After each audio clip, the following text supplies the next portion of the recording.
Joe Biden stumbles at a town hall, the U.S. women's national soccer team gets dominated at the Olympics, and race relations hit a 20-year low.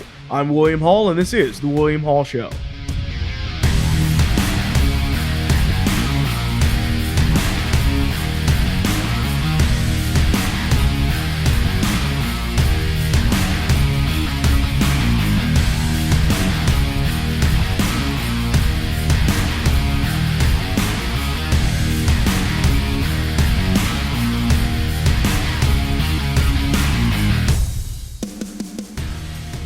The William Hall Show is brought to you by the Second Amendment Jerky Company. That's what I have right here. It is absolutely delicious. If you are a fan of beef jerky, I promise that you will absolutely love this product. And the mission statement behind it is very simple. For every bag of beef jerky that you buy, a portion of that is donated to a reputable organization that supports American gun owners. It's as simple as that. Delicious jerky going to a great cause. It's a lot better, by the way, than giving your money to a grocery store or a gas station or some other place like that. And we know that these gun advocacy groups can use as much support as possible. So this is a great product that helps get it out there. And the thing is, too, with all of this being said, the best part of this is that it ships for absolutely free. So I promise that you will enjoy this product. It not only helps to support the Second Amendment, but it also supports the William Hall Show as well. It helps me to do what I love doing here as well. So with all of that being said, remember to go to 2ajerky.com to support the Second. Again, that's 2ajerky.com to support the Second.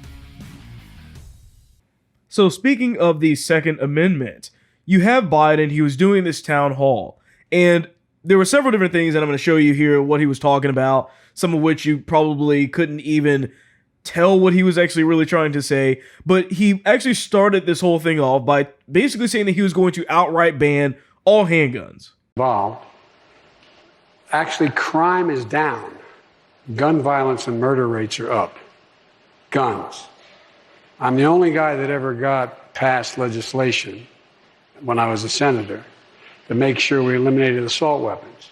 The idea you need a weapon that can have the ability to fire 20, 30, 40, 50, 120 shots from that weapon, whether it's a 9mm pistol or whether it's a rifle, is ridiculous. I'm continuing to push to eliminate the sale of those things, but I'm not likely to get that done in the near term. So here's what I've done. The people who, in fact, are using those weapons are acquiring them illegally. And so what happens is I've gotten ATF, alcohol, tobacco, and firearms. I have them increase their budget and increase their capacity, along with the Justice Department, to go after the gun shops that are not abiding by the law of doing background checks. For real, that's number one. All right, so that 120 round pistol sounds pretty interesting to me. I don't know about you. I don't know where that's at, but either way, you have Biden just basically misrepresenting the facts of the situation. That's basically what he's doing here. So first of all, I'm sick and tired of the usage of assault weapon, okay?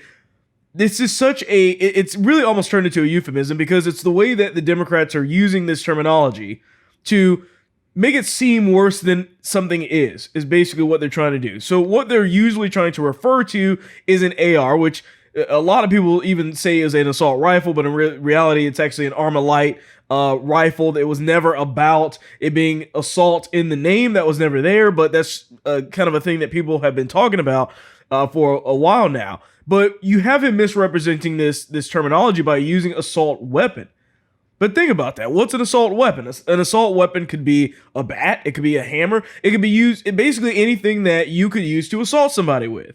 And there are plenty of things that you could use to assault someone with, and you wouldn't consider that as an assault weapon under what Biden's talking about. But it's a way for them to make something sound worse than it is. It's a way for them to lump everything into this huge category of saying, well, it's how it's used, okay? Well, then that means that if a handgun that you have is being used to defend yourself, then you're not assaulting anybody. So it's just the dichotomy that they're trying to draw here that we have to look at between what Biden is saying, what the Democrats are using as their terminology, and the truth and the reality of the situation. And the other problem here, too, is that he's talking about illegal handguns and illegal guns in general, and he really has no idea what he's talking about on this issue. Because if you're looking at the stats, if you're looking at what's actually happening in these different states and where these illegal guns are, I can assure you, they're not being bought at stores. They're not being bought at gun stores. I don't know where or what data he's looking at to prove that to be the case. Every gun store you go to has all of the regulations and restrictions, and they're doing background checks. You can't find them not doing that, because if they get caught not doing that, they're obviously going to go to jail anyways. But none of them are doing that. These people believe in the Second Amendment. They believe on doing it legally, and they comply to the rules. They always have. So for him to think that legitimately people are getting these illegal handguns by going to gun stores is ridiculous. They're buying them on the black market. They're buying them from other people in other states and transferring them over. That's basically what's going on. That's why a lot of these states, by the way, that have the worst or the strictest gun laws are the same states that have the highest gun violence. They go hand in hand every time. And it's also Democrat-run states as well that think that these laws are going to do something. In other words, these laws will not work. They haven't worked in other states. They're not going to work if you just start toppling them on top of everything, assuming that it's the stores that are really the problem. It's not. Please, it's not. I'd love to see the data showing that that's the case, but I don't think he's going to do that because that's not true. He also said that crime is down as well. Now, I think it may be down nationally, but it's up significantly higher in Democrat states. I mean, the data that I've showed talking about this is substantial. There is so much crime and a massive rise in crime. Chicago, I mean, there's between 50 and 100 people shot every weekend in Chicago consistently, weekend after weekend. Crime is up in pretty much every Democrat state. But you have other states that are maybe down to a certain degree, like Florida or whatever. But either way, him making this claim is just a weird thing. I mean, even in California, for example, right now, as long as you shoplift I think it's like $950 or something like that, less than that, then you cannot be charged for shoplifting. So right now you have people literally looting stores in California, not for some specific racial cause, not for BLM, but just because the law is allowing them to do it. So they're just literally going in and looting these stores. And then, of course, you have Biden stumbling and bumbling as usual, as he usually does when he's up on stage in these types of situations. And here's a little bit of that. That's underway, just like the other question that's illogical. And I've heard you speak about it because I'm not being solicitous, but you're always straight up about what you're doing. Yeah. And the question is whether or not we should be in a position where you are, why can't the experts say, we know that this virus is in fact it's going to be, or excuse me, we know why all the drugs approved are not temporarily approved but permanently approved. Yeah. That's underway too. I expect that to occur quickly. Well, that means you mean for the FDA? For the FDA. Yeah. I've said it before and I'm saying it again. There's no way that Biden is making it past 2024. Like, that's a pretty much guarantee right there. This guy is on his last leg. It's obvious. I don't even know what he was saying. You have Don Lemon there trying to pretend like he knows what he's talking about. No one knows what this guy is talking about, okay? That's pretty obvious at this point. So Biden up next was going to be talking about the economy and talking about the inflation and the way that the economy is going right now. And here's what he had to say on that. You seem pretty confident that inflation is temporary, but if you're pumping all of this money into the economy, couldn't that add to... No, look, here's the deal. Moody's today, when a Wall Street firm, not some liberal think tank, said if we pass the other two things I'm trying to get done, we will in fact reduce inflation. Reduce inflation. Reduce inflation. Because they're going to be providing good opportunities and jobs for people who in fact are going to be reinvesting that money back in all the things we're talking about. Driving down prices, not raising prices. And so it is, I sincerely mean this. Prices are up now, and they're up for example, you're in a position where you're trying to build a house, try to find 2x4s and lumber. Well, guess what? People stopped working cutting lumber. They stopped doing it because the unemployment was so down. Now, all of a sudden, there's this need because people are coming back. And guess what? Instead of paying 10 cents, you're paying 20. You understand what I'm saying? Yeah. It relates to what, in fact, is now needed because we're growing. All right. First of all, I heard you the first time. You don't need to tell it to me 3 times. I think that's just what he does when he doesn't really know what he's going to say next. But really, what we need to dive into here is all of the lies. There's plenty of lies in this situation. There's even a situation where Biden caught himself before he kind of admitted what is really going on. But he starts off where we have to actually look at what's taking place in the incentive to work, in this idea that people need to be incentivized to go to work, to do something, okay? And right now you have a situation where many states, I know Florida, I believe still is at this point, but a lot of states are still paying unemployment. Like, not just unemployment in general, but the bonus on top of the normal unemployment. So a lot of people are still in a position where they're literally making more money doing that, or the same amount of money doing that, than they are by looking for work. Okay, so why would they go back to work in the first place? I mean, they're able to live and survive basically on their own. They know that the government's going to be sending out stimulus checks over and over, and that it's enough for a lot of people to get by. Some people are living on a very low means, so for them, it's not a big deal. Why would they need to go back to work? They don't need to at all. In this current climate of them basically trying to pass all of these economic recovery bills. But the thing, too, is that Biden caught himself, because in there he said that people stopped working cutting lumber because the employment was so, and then he kind of trails off into something else. What he was going to say is that people stopped working in lumber because the unemployment rates, or what they were paying with the bonuses, was so probably generous, is what he's going to say. But he didn't want to tell people that, because what that would do is that it would cut directly against the Democrat narrative that they're trying to push right now. That would cut it right there. Because if he says that, then we will all know that even Biden knows that the real reason why the economy is in shambles at this point, that we're seeing all this inflation, is because of the fact that you still have the government paying out people to do nothing. And that the real goal is not by passing more bills, but by cutting off these things so that people are incentivized to work. Unemployment never was supposed to be comfortable. People need to be uncomfortable under it. And until you get it back to that level, people will have no reason to go back into work. For many people, it's enough money. It's not a ton of money, but it's enough for them to live off of. And that's the problem with the government thinking that that's going to somehow work.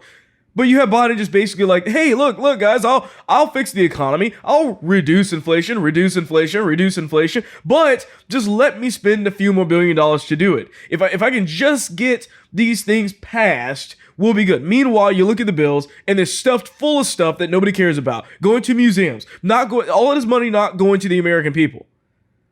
Seriously, I think there was actually a report. I think looking at all of the recovery bills from Trump's first one to Biden's several that he's passed now, I think it's like a total of $7 trillion. Enough money to pay every person in the United States $41,000.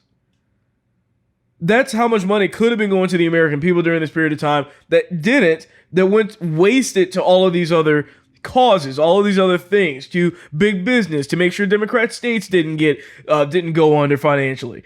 That's where your money basically went. Now the thing is that he's expecting everybody to say, oh, well, that's how it works. I guess I'll just believe you. I'll believe what Biden's saying, because why not believe what he's saying, right?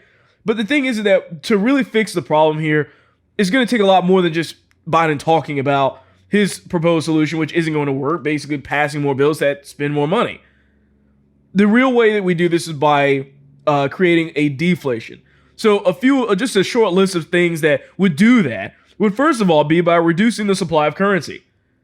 Okay, so what this means is no more of these stimulus things, no more of the unemployment being increased at all. Get rid of that stuff, because what you're doing is that you're incentivizing people to stay on that benefit, and they have no actual want to work whatsoever. We need to lower illegal immigration. That's another big thing. That's something that we've been trying to get a grapple on for the longest period of time. But the problem is that right now there's a border crisis because Biden's just letting all of these people through. And by the way, not checking to see if they even have COVID. But they want to pretend like they care about the virus. So obviously they don't. But the other part is that we need to bring back manufacturing. Companies are going to start leaving. When it gets too expensive to operate in the United States, just like it was the case before Trump, during the Obama era, you're going to have businesses that just leave. And then Trump had to work to get them back, to regulate the situations that they had to deal with. Deregulation is a huge part of the comeback. If you don't have that, then we're pretty much done. We also need to remain energy independent. So all of this stuff where you have the pipeline shutting down and gas prices are going up like crazy, that's all because Biden is putting things in place that are not really helping to make sure that these industries stay in check and that we have control of the prices. That was why energy independency meant so much, because it was saying, the United States can now determine the prices, and it wasn't going to be determined by the oil prices by the barrel in a different country based off of their economic situation and their wars or whatever they were dealing with. The other thing too is that we need to not be trying to increase the minimum wage, because by doing so, once again, you're making it harder for companies to want to hire more people. That's what you're basically doing. In other words, to sum all of this stuff up, we need to bring back Trump. I mean, that's basically the easiest way to do this, because that's the only real solution, is to have somebody in place that actually knows how to run a country, run a business in a way that actually benefits the Americans that are within. So there's this new report that basically is talking about the race relations between black and white Americans. And what you have is that they're saying that it has reached now a 20-year low. So this is a Gallup poll that was done, and it basically goes on and says that the majority of Americans, 57%, say that relations are somewhat or very bad. And meanwhile, about 20 or 42% of Americans say relations between blacks and whites are either very or somewhat good. So basically, more people than not actually believe that the relations are bad between black and white Americans. The poll was also conducted between June 1st and July 5th, which was during the time where Derek Chauvin's trial was going on and everything. And you have this situation too where they are comparing this poll to the same one that they did in 2019, where 51% of Americans said that the relations were actually very or somewhat good. However, after the murder of George Floyd in May 2020, that rating dropped the following year as racial justice protests were going crazy at that time last year, as we all remember. Now, this is exactly what Democrats want. What this tells me is that what they're doing is basically working, that they're seeking to divide and conquer.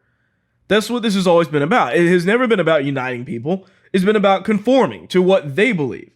And this is the fruits of their labor, if you want to call it that, where they have effectively pitted people against someone else, all because of the color of one's skin. Something that's absolutely ridiculous, something that you would think we would have gotten beyond. But it's all because the Democrats are just bent on trying to make sure that everybody knows their place, whether that's the oppressed or the oppressor. And don't you dare move outside of those reins, because then the Democrats will have a problem with you by you doing that. And the issue is that this shows that their tactics have worked, as sad as that is.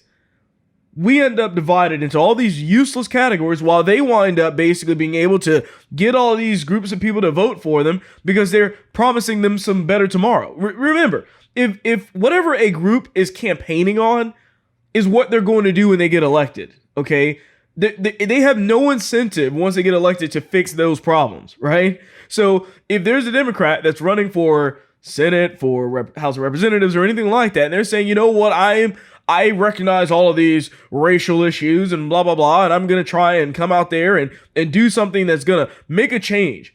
Well, they campaigned, they ran, they profited and won, for example, in this theoretical situation, based off of their political divisiveness by basically telling you that, black people are this way and oppressed that way, and white people are automatically the oppressors no matter what they do. By running on this, they have no incentive once they get elected to change that. I mean, once the problem's fixed, why would they need to be there? So it's in Democrats' best interest to keep everyone divided, whether they're in office or not. It's in their best interest because that's how they're campaigning. That's what they're running for. That's why they feel like they're there. That's why people are voting for them. If the goal of conservatives for Republicans is to make sure that we are being taught facts in our schools, actual legitimate history instead of the fake history that they're trying to push down on kids, then that's what they're going to be trying to keep instituted as well. They're not going to try and get rid and up in those systems all of a sudden the second they get elected. So you kind of pick which one you want to go with. I know which one I'm going with, but that's kind of beside the point. But like I said, they don't want unity. They never have. They want conformity. That's all this is about. And this also translates a little bit to the situation going on in California right now, or at least the situation that just took place, where a law that was actually in place that where they were trying to put in place a law that was going to require transgender pronouns to be used at these different aged facilities, so like nursing homes or something like that.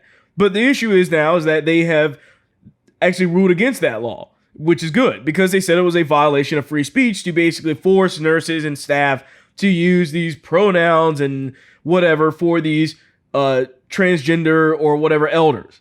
So this is like I said, this is the state of California, surprisingly, their third district court of appeals. And they ruled that a state law requiring the use of preferred pronouns by nursing home workers violated their free speech rights, which is true and good. It's a good thing that this is going through. Now, the thing is that the guy that actually wrote the bill, Scott Weiner, said that the court's decision is disconnected from the reality facing transgender people.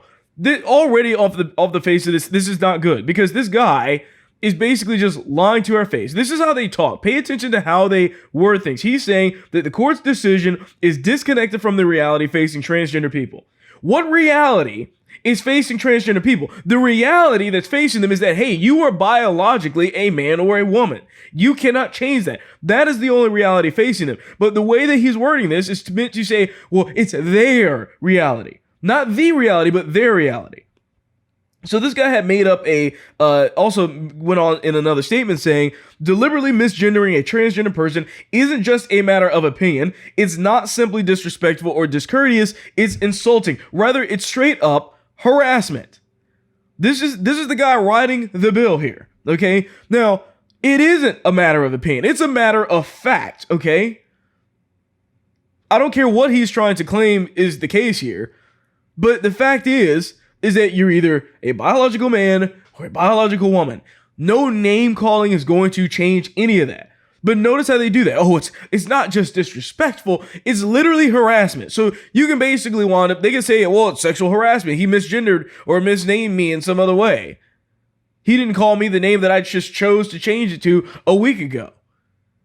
It's crazy how they try to continue to do this. Remember that this has nothing to do with their rights, by the way.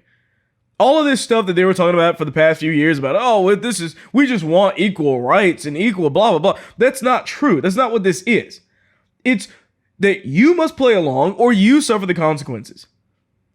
That's what's happening right now. It's not a matter of them just trying to get married or them just trying to have the right to do this, even though it's not really a right anyways, but have the ability to do whatever thing they want to get approved. It's that you need to play along. And if you don't play along, you will suffer. So how would you suffer exactly? Let's go into a little bit about what this law is actually going to have you do if you just basically chose to misuse someone's pronouns or misgender them or something like that. So the law could punish a healthcare worker with a year in prison and as much as $1,000 fine for prolonged abuse involving the violation of the provisions included in the misuse of preferred pronouns. Now, keep in mind, notice in here, though, this is its words, not mine. We're saying prolonged abuse. The abuse, by the way, that they're referring to, it's not physical abuse, not mental abuse. It's, they didn't call him a he or a her the way that they wanted them to, or they or them. These pronouns that are outside of their norms, they want that to be, those things are the ones that they're looking at. By not using those, you are literally abusing them, is what this law is saying. Once again, what does this have to do with rights? Doesn't sound like rights to me at all. Now, the thing is that I'm glad that we actually have situations that we can point to and say, hey, look, the First Amendment is still a thing. Like, it's better than big tech, because right now you can pretty much get banned for doing that same thing. But it is at least something sort of good that we can point to and say, it's still there. It's at least somebody recognizes it and is able to put that into place. So this is a good decision, but unfortunately, I feel like these things are just going to keep happening, where they're going to continue to try and basically say, by you not using their preferred name or their preferred pronouns, you are literally abusing them. You are literally harassing them. This idea that the left has parroted before about speech literally being violence, which couldn't be further from the truth, and using that as a means to say, and as a club, and saying, you will go to jail for this. You will get fined for this. That's where we're at right now. It's the next step in what's going on. This got shot down, sure, but it was an actual law, and it's only going to continue to happen over time. That they're going to keep fighting for this type of nonsense. I'm not sure how many of you are actually watching the Olympics. I basically made I usually don't watch them anyways, but I definitely this time around was like, you know what, I'm going to purposefully not watch the Olympics. It's just gotten way too woke. Most of the athletes are trying to disrespect the country or something like that. And of course, if you've been following any of that, then you know as well that the U.S. soccer team, the women's soccer team, has also been doing the exact same thing. This is the team of Megan Rapinoe, which has all of these opinions about Victoria's Secret and about how everything needs to be about LGBTQ and about how they need to kneel during the national anthem. This is the team right there. Well, apparently they were in the Olympics and obviously, as you was soon to expect, got dominated 3-0 by a Swedish team as a result. So, remember, this is the same exact team that I played a clip of before where the 98-year-old veteran was playing the harmonica, playing the national anthem on that, and half the team was literally turned away from the flag. Just truly disrespectful. They're the same women who also have kneeled for the national anthem as well, and we're just supposed to believe that these people are pro-American all of a sudden? No, that's not going to fly. I mean, this kind of is a situation of get woke, go broke, where it's like, you know what, this is kind of what you guys get. This is what happens when you are so busy trying to virtue signal that you're not even focused on playing the game. Meanwhile, other countries are focused on playing the game and not all of these stupid political things. And they're actually getting something done. This is the same team as well that was complaining, saying that they got paid less than the men's team. Which, of course, is true, but that's not because they were being discriminated against. It's because people just don't watch women's soccer as much. So they pay them within the means of the situation. They literally can't pay them as much as the men's team because the men's team makes a lot more money than their team does. And the second that they make more money, then they can do that. But that's not what was going on. And by the way, this is the same person making all of these comments that is also a millionaire. It's not like they're poor, barely scraping by, or anything even close to that. But the thing is that they're out of the competition now anyways, so it really doesn't matter. They kind of got what they deserve there for having a terrible attitude. And for a lot of people that are like, you know what, especially on Twitter, you see this, well, you know, they should be able to kind of do whatever they want. You know, they can turn away from the national anthem. I mean, why should it really matter? Well, how many of you remember Usain Bolt, the runner from Jamaica? How many of you remember him? Here's a clip of him, and here's what he did when he heard the national anthem. You came here to be a legend. You are already a legend. Could we cut the interview? Is it live? Yeah, okay. So, yes, Last Dance. National anthem. Sorry. Perdón, el himno nacional.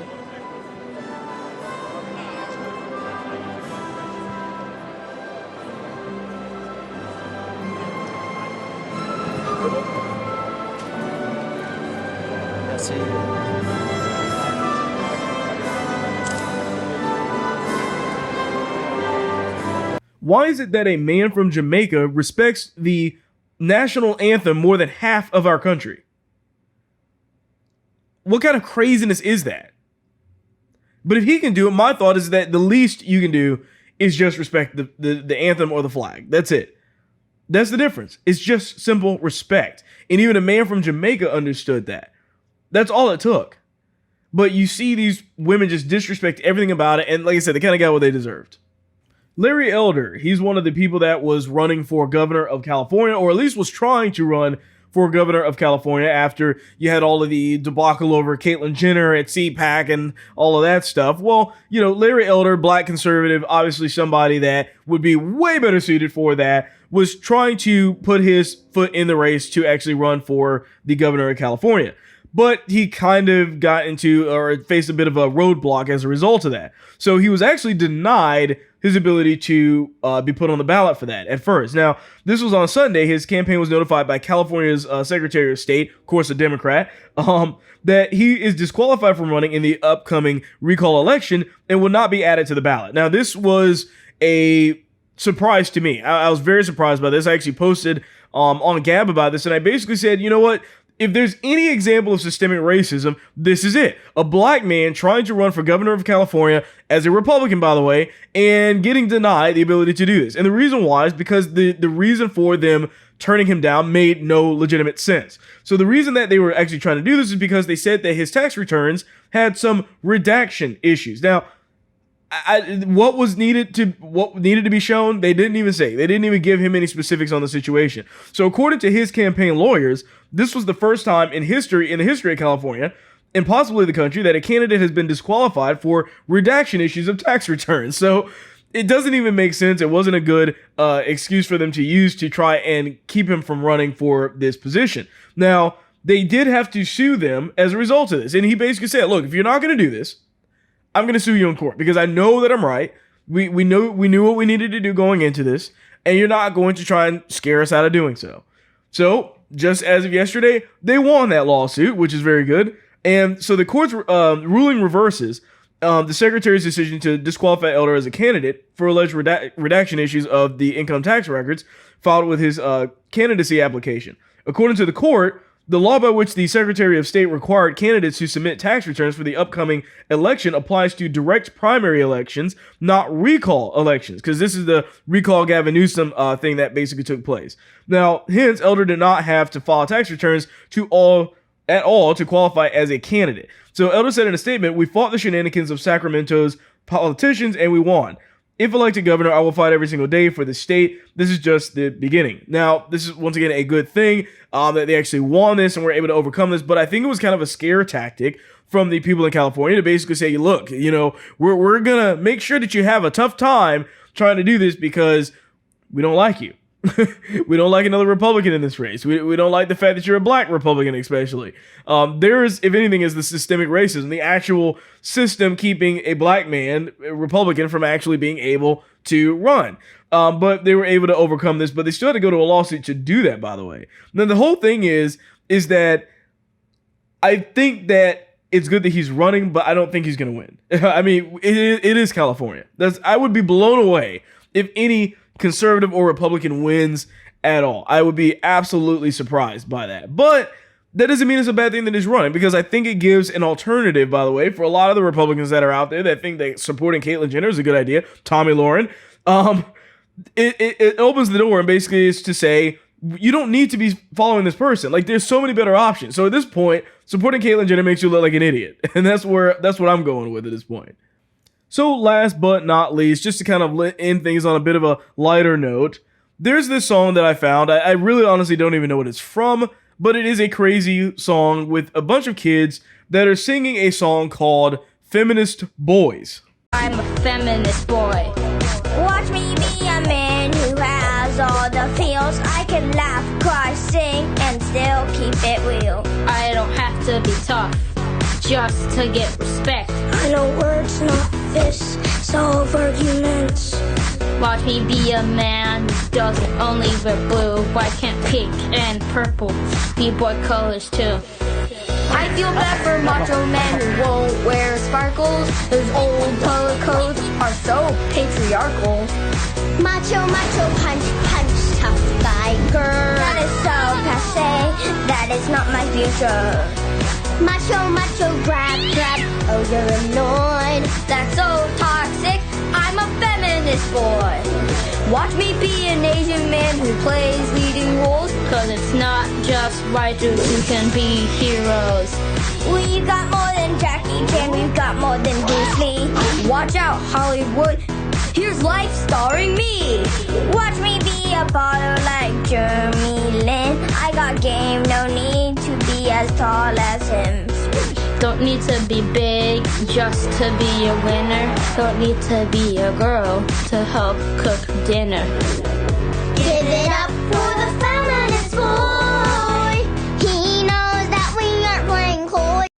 Alright, so basically what's going on here is that you have several different boys in this video that are singing terribly, obviously, but they're basically showing all of these weird like clips of them in superhero kind of looking attire or other things like that. And they're doing these stupid Twitch looking dances or something from that, kind of popularized from Fortnite and whatnot. But they're doing all of that in this video, and they're trying to talk about things that I don't even believe they really even truly understand. But by the way, notice in the very beginning, if you're listening to audio, you don't see this, but in the very beginning, the boys are literally wearing these pink hats, these pink feminist hats, which are supposed to represent a woman's privates, by the way.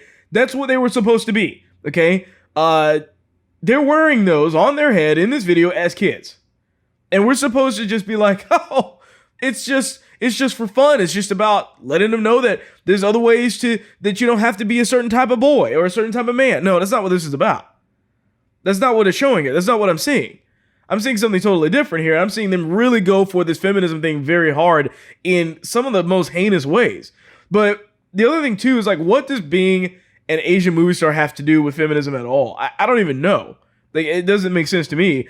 And then you have the kid in there that's like, well, I've got game. I don't need to be as tall as this basketball player. And it's like, dude, like, just wait. Like, you're gonna need to be able to do it. As much as I can be one of the best basketball players out there, if I don't meet the physical requirements to do that, I'm not gonna be successful. But here's the problem. We live in a day and age where the left has also tried to misconstrue that. They've tried to change this. This idea, when they talk about men and women and basically giving you the idea that at any given point in time, a woman can be a man, and at any given point in time, a man can be a woman. What they're also trying to admit or add in there is that, well, all of these other physical things you're not bound by. So if you want it to be 6'7", you could just identify as being 6'7", right? And just go play in the NBA. That's basically what they're trying to do. Of course, it's not going to work out very well for you. I am waiting for the first player to actually show up for the audition and basically, or for the tryout, and say, hey, you know, I actually identify as LeBron James' height, so I should be good to go, right? Like, because that's basically what's going on. But the fact is that you do need to have certain physical requirements to do certain sports. That's a reality. It's just a reality. You can't go away from that. But of course, they're trying to do that, and it's like, newsflash, you can't just be a basketball player just because you feel like it. That's not how that works. But not all of the messaging is entirely bad. I mean, when they're talking about, okay, well, we should use words, not fists. I get that. I think that's perfectly fine, generally speaking. But it's when it's packaged with all the rest of this junk that I have the problem here. Where it's like, oh, like, I would feel bad if people aren't wearing pink or sparkles, and boys should be able to wear all of these things. I mean, yeah, you can wear them. I'm not saying there's anything wrong with that, but it's the messaging that goes along with it. It's, what is it trying to say with that? Do I have purple shirts? Sure. I mean, who cares? That if you're trying to normalize something like that, just say who cares. It's not important. But either way, that's not what the messaging is here. The messaging is to be a feminist boy. It's to be this boy that is the opposite of what every man should be. That they should never try to even attempt to be a normal man at any given point in life. And that's the problem that I have. These kids at that age shouldn't even be concerned with any of this stuff. It's there's not something that they should be thinking about. But I also want to know, what were the parents doing? I mean, the parents had to put them in this. Are they going along with this type of stuff? I mean, that's what I want to know, especially when you have them wearing those disgusting hats. It just really is a massive oversight, in my opinion. The thing is that if this is what the future of men is going to be, where it's like, we're all these feminist men, and keep in mind, feminist does not mean what a lot of people think it means by just the name of it, or the old school feminism. That's not what this is. It's not about women's rights anymore. It's about significantly more than that. It's just as radical as the LGBTQ stuff, by the way. They're the ones that are saying that women or that men can be women, that men can get pregnant, that women, just all of these, they're just misconstruing everything. Under their determination, that's basically what's going on. And if this is what the future is holding, we're doomed. Especially for students or kids, we're doomed. That's all there is to it. But with that being said, that is all I have for you today on this episode. Thank you for watching or listening to this one. I'm William Hall, and this is The William Hall Show.